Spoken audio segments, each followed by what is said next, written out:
Jeudi 14 juillet.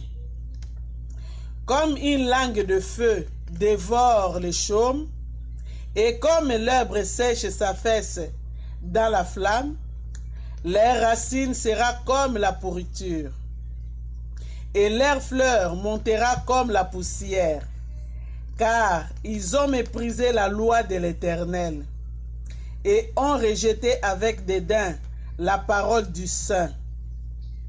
Ésaïe 5, verset 24.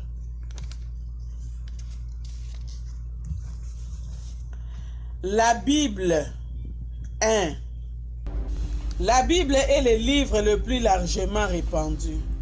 Même les croyants éprouvent le besoin de la connaître, car ils trouvent indigne d'un homme cultivé d'ignorer les écrits qui figurent parmi les plus anciens du monde.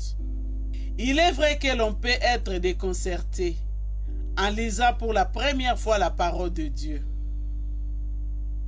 Souvent, les personnes les plus sincères se découragent devant l'effort nécessaire. Il ne faut pas chercher bien loin la raison de cet état des choses.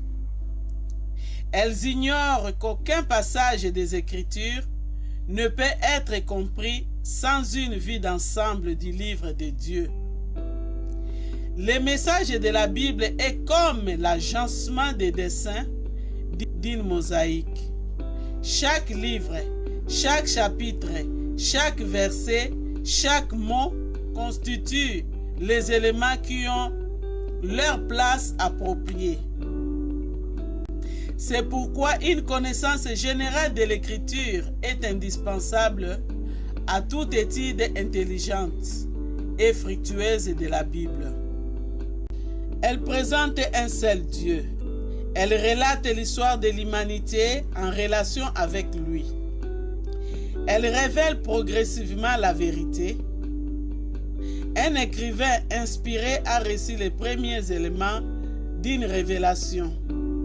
Et des siècles plus tard, un autre écrivain est poussé par le Saint-Esprit à y ajouter de nouveaux détails, jusqu'à ce que l'ensemble soit constitué. Du commencement à la fin, elle est remplie de la personne et de l'œuvre du Rédempteur. Luc 24, versets 26 et 27, versets 44 à 46.